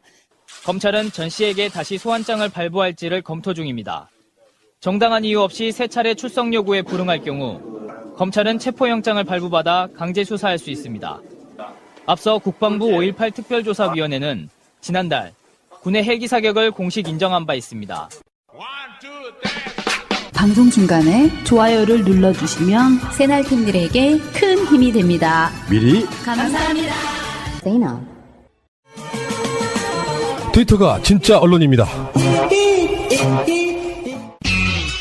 네덜란드에 가서 세월호 침몰에 관련된 시뮬레이션을 하고 있는 그 보도가 계속 나오고 있고 실제로는 검찰이 똑같은 종류의 시뮬레이션을 했는데 그 결과를 발표하지 않고 은폐해버렸다는 거거든요. 네, 그랬다는 거죠. 2014년도에 이 침몰 원인을 밝히기 위해서 과학적으로 이 원인을 밝히기 위해서 시뮬레이션 실험을 했어요. 모형을 제작해서 똑같이 지금 네덜란드에서 하는 것처럼 똑같이 했는데 결과 발표 자료에서 그 자료만 뺀 거죠. 그러니까 전체 상황을 보면 검찰에서는 은폐가 아니라고 하겠지만 누락도 의도적인 누락이면 은폐죠. 그러니까 이 시뮬레이션이 어떤 느낌이냐면은 세월호가 일단 검찰의 발표예요. 이거는 이제 우리가 수회 방송을 통해 갖고 이야기했던 것 중에 하나인데 조작일 가능성이 높아요. 그러니까 과적으로 인해서 구조 변경을 했고 과적으로 인해서 배 복원성이 심각하게 훼손된 상태에서 급변침으로 무너졌다는데 예.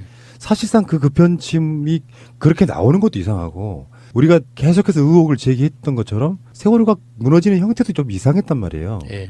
그래서 세월호가 정말로 과적에 의해서 급변침 때문에 또 거기 위에 이제 무슨 뭐 컨테이너라든지 이런 것이 한쪽으로 쏠리면서 무너진 게 맞느냐 이런 시뮬레이션을 해본 거거든요. 근데 사실상의 결론은 뭐냐면 깨진 창문, 유리창문 같은 걸로 물이 급속하게 들어오면서 무너졌다 이런 거거든요.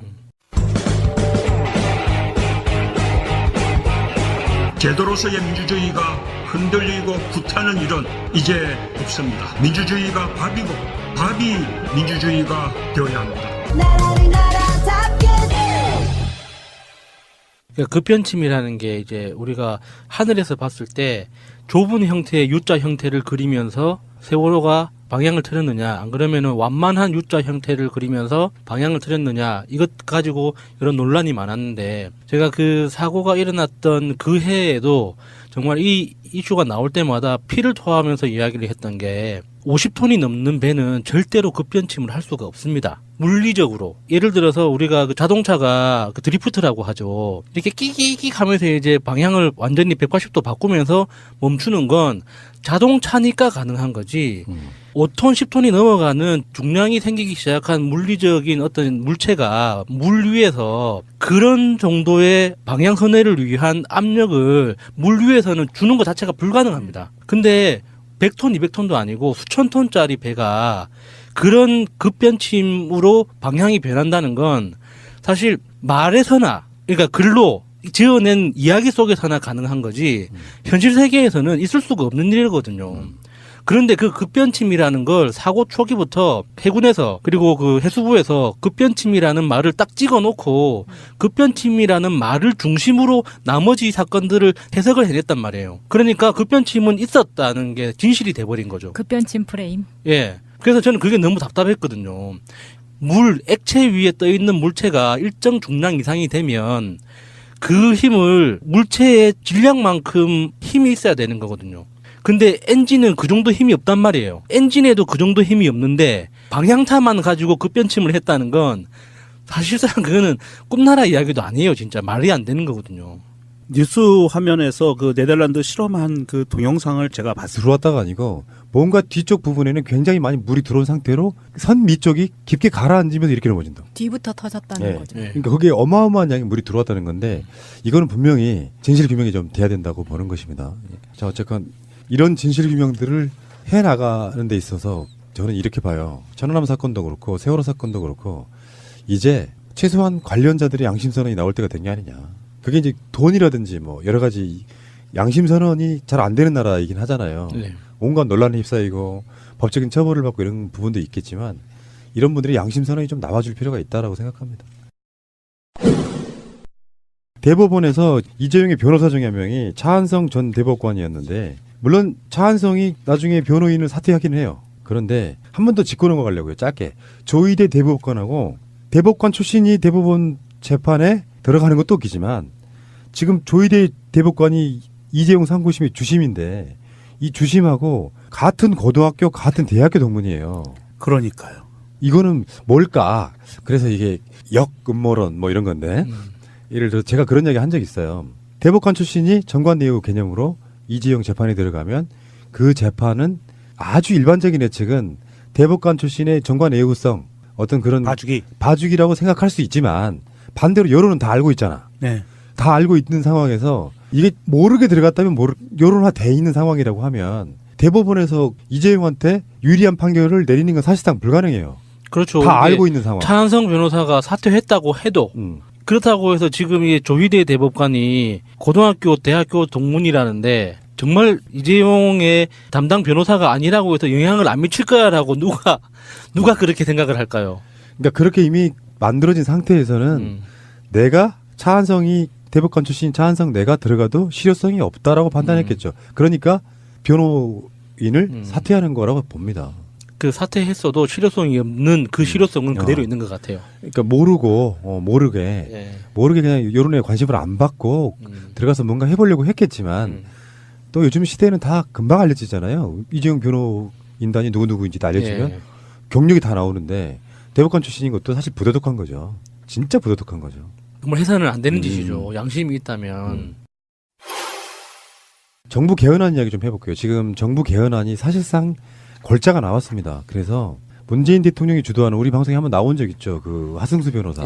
국민헌법 자문특별위원회 부위원장이 나오셔서 이야기했지만 지금 골자는 이런 것 같아요. 아직 확정된 안이라고 볼 수는 없는데 가장 핵심은 4년 연임제로 할 것이다. 그러니까 미국하고 비슷하네요. 중임제하고 연임제하고 뭐가 다릅니까? 중임제는 연속이 아니어도 한번 건너뛰고 다시 한번 할 수 있는 거고 4년 연임은 연속해서 2번 하지 않으면은 그 다음 기회가 없는 거죠. 연속되다 하고 중복되다 이렇게 좀 이해를 하시면 쉬울 것 같아요. 그리고 여기 핵심 중에 보니까 국회의 조약 비준이나 예산 통제권이 강화된대요. 이 헌법에 들어가는 것 중에. 다음에 사회적 약자의 우대 정책에 대한 조항들이 신설된다 그러고요. 공무원의 정치적 기본권도 강화된다 그래요. 이게 뭐 또 이제 공격하기 좋아하는 사람들은 뭐 이제 이걸 또 갖고 물고 늘어지겠지만 여기에는 제가 봤을 때는 공무원의 철저한 청렴도 아마 포함될 겁니다. 그건 이제 법률로서 보강되겠지만 그동안 우리나라는 공무원의 기본권을 제한하는 게 과도했었죠. 그리고 그 공무원의 정치적 중립 의무라는 게 잘못 해석이 돼서 법률에서도 잘못 규율하고 있었던 거예요. 원래는 공무원의 정치적 중립 의무라는 건 권리였거든요. 그러니까 자신이 정치적 영향력을 받지 않을 권리. 그래서 내가 내 업무의 전문성을 살려서 내 독자적으로 판단할 수 있는 권리로서 헌법에 규정되어 있었던 건데 그게 정치적 표현을 하면은 안 되는 법적 근거로 활용해가지고 공무원들의 어떤 정치 참여나 기본권을 굉장히 심각하게 침해하고 있었죠. 그래서 그게 이제 이번에 굉장히 있어요. 커다란 수조 안에서 그 모형배를 놓고 급변침을 시도해서 전복이 되는가 안 되는가를 실험을 하는 장면이었어요. 그런데 그 야수님이 얘기한 것처럼 큰 배의 완만한 U자 형태의 급변침보다 더 심각하게 제가 보기에는 저거는 급변침 정도가 아닌데 정도의 극한 상황까지 몰고 가더라고요. 그런 극한 조건으로 몰고 가서 실험을 했는데도 불구하고 그 모형이 뒤집어지지 않았어요. 쓰러지지 않았어요. 그냥 다시 복원이 됐어요. 정상적으로. 그 조건 상태에서도. 그러니까 검찰이 얘기한 복원성 상실하고 과적이고 뭐 어쩌고 저쩌고 해서 급변침까지 했는데도 불구하고 쓰러지지 않더란 말이죠. 네덜란드에서는. 그러니까 검찰이 왜 그 시뮬레이션 결과를 발표 안 했냐에 대한 검찰의 쉴드는 당시 연료의 양 등 조건이 나중에 변경돼서 실험 결과를 증거로 사용할 수 없었을 뿐 의도적인 왜곡은 없었다 그랬는데 그 당시 상황으로 돌아가 봐야 돼요. 당시에 법무부 장관이던 황교안이라든지 이런 자들이 우병우 포함해가지고 여러 가지 가이드라인을 내립니다. 검찰에. 그러니까 세월호 사건의 결론은 이미 나 있는 상황이에요. 최대한 정부의 책임은 줄여야 되고 그러면서 유병헌을 범인으로 몰아가야 되는 상황에서 그중에 가장 큰 원인이 구조 변경 그리고 뭐 유병헌의 무슨 전시관이 있었다라든지 뭐 이런 식으로 청해진 해운의 불법성을 계속 강조를 해야 되는 상황이었기 때문에 어떤 시뮬레이션을 했어도 그 결과가 어떻게 나왔어도 저는 검찰이 발표 못했다고 생각해요. 왜냐하면 자기들이 내용과 배치되잖아요. 그러니까 이게 검찰이 어떤 변명을 해도 이게 증거로서 제출하지 않았다고 해도 이 실험을 했다는 건 이야기를 했어야죠. 그러니까 그게 이 실험 조건이 그 현상과 이런 어떤 변수가 안 맞아서 증거 채택은 못했지만 이런 실험을 했었다라는 거는 밝혔어야 되는데 그 자체를 이야기를 안 했다는 건 그게 은폐인 거죠. 다른 은폐가 아니잖아요. 다음 달이면 지금 4주기가 되는데 아직까지 진실이 안 밝혀지고 있는 부분. 이 세월호 사건이 주는 의미는 간단치가 않습니다. 지금 막 여러 가지 논란들 속에 점점점 이런 이슈가 안 되고 있는 부분이 좀 안타까운데 이게 지금 세월호 제2기 특조위가 만들어지는 과정도 되게 험난하고 좀 그렇잖아요. 시간이 많이 걸리지 않습니까? 이런 과정에서 흔히 하는 말로 이런 거 있잖아요. 당시에 세월호 보건성이나 평형수 이런 거는 아무런 문제 없었다는 여러 가지 데이터는 이번 실험이 아니고도 여러 가지로 많이 나왔어요. 그래서 세월호 보건성에는 문제 없었다. 평상시보다 더 많이 실은 것도 아니었다. 이런 식의 것들이 데이터로 나온 어떤 결과들이 있기 때문에 여기에 대해서 이런 뉴스들을 언론들이 크게 다뤄주지 않는 부분이 저는 좀 그런 거거든요. 사주기 가서 뭐 잠깐 특집으로 다루는 형태로는 진실 규명 안 됩니다. 꾸준히 다뤄줘야 될 필요가 분명히 있는 것이죠. 말이 안 되잖아요. 지금 현재 상황도. 네. 그리고 이제 하나 더 추가하자면 나는 아직도 램프가 좀 신경이 쓰여요. 램프. 유리창으로 물이 들어와서 그렇게 빨리 가라앉았다는 부분이 유리창은 이렇게 세월호를 이렇게 보시면요. 중간중간에 이렇게 동그랗게 이렇게 있거든요. 예, 예. 그게 램프보다 훨씬 더 위에 있어요. 램프의 아랫부분보다 더 위에 있다고. 예. 램프는 그게 문이 쫙 열리면 차들이 지나가는 통로잖아. 그러니까 세월호에 있어서는 굉장히 중요한 부분 중에 하나지만 아랫부분에 있어요.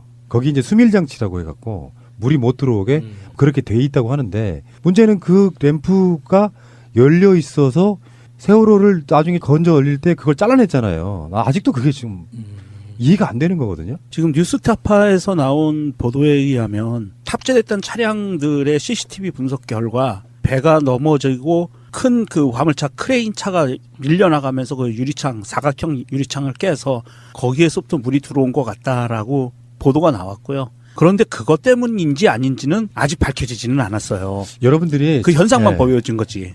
잠깐만 생각해 보시면 세월호가 제가 계속하는 의문점이었는데 이게 세월호예요. 이렇게 정상적인 데서 어떤 식으로 무너지냐면은 이렇게 뒤집어지는 것도 아니고 과적에 의해서 급변침했다 그러면 뒤집어지는 게 바로 뒤집어져야 돼요. 앞뒤가 딱. 근데 세월호가 가라앉는 부분은 이렇게 가라앉아요. 뒷부분으로 급격하게 물이 들어왔다는 게 증명이 돼요. 나중에 동영상 이런 거 한번 보십시오. 뒷부분 또 가라앉으면서 묘하게 그냥 넘어진 상태에서 물이 이게 정상적으로 고쳐졌다 이제 그런 뜻인 것 같아요. 이 국민개헌안의 핵심은 권력구조는 연임제지만 사실은 이제 가장 중요한 것은 인권 부분을 어떻게 할 것이냐에 가장 중요한데 아직 지금 이 상황에서 정부 개헌안을 일단 내놨다는 뉴스가 떴다는 소식이 들리자마자 자유한국당이 20일까지 자기들도 개헌안을 만들어서 제출하겠다라는 반응이 나왔어요. 그런 것을 보면 이것이 굉장히 큰 압박 효과는 있다. 5당 대표들과 오찬 회동에서 정의당 그 이정미 대표가 그런 얘기는 했어요. 개헌에 관계된 이야기를 한번 하긴 했거든요. 그런 이야기를 국회에다가 넘겨주지 정부 개헌안 하지 말아줬으면 좋겠다.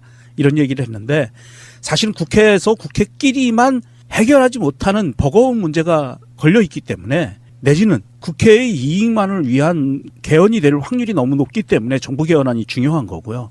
사실 정부 개헌안 보면 굉장히 그 꼼꼼하게 신경 쓴 티는 나요.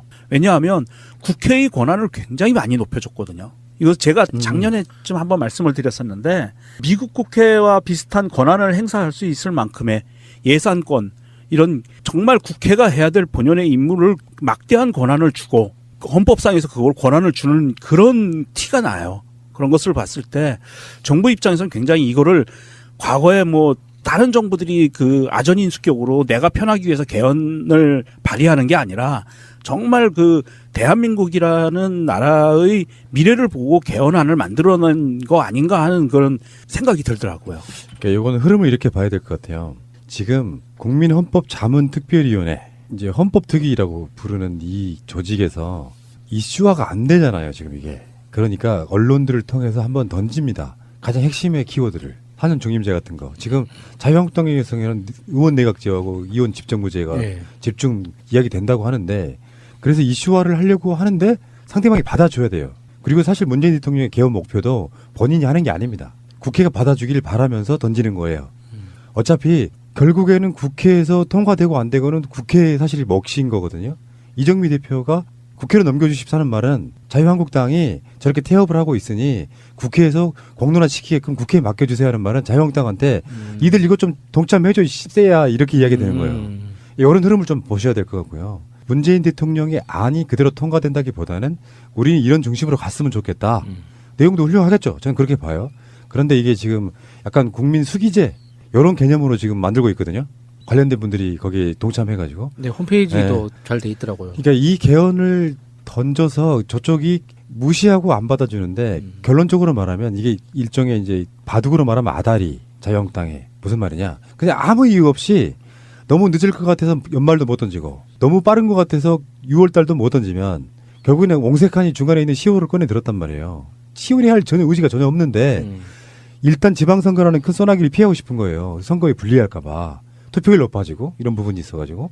그래서 꺼내 들었는데 당장 문재인 대통령 입장에서는 지금 법을 발의해가지고 통과시켜야 되는 그리고 국민투표까지 가야 되는 시간적인 일정이 있잖아요. 그러니까 이게 3월달 중순까지는 나와야 된단 말이에요. 그러니까 이게 지금 언론의 이슈를 막 던졌는데 이걸 그대로 가면은 지들도 공약을 개헌하겠다고 해놓고 개헌을 안 받는다는 소리도 듣기 싫으니까 일단은 또 던지는 거예요. 20일 전후에서 우리도 개헌안을 낼 거야.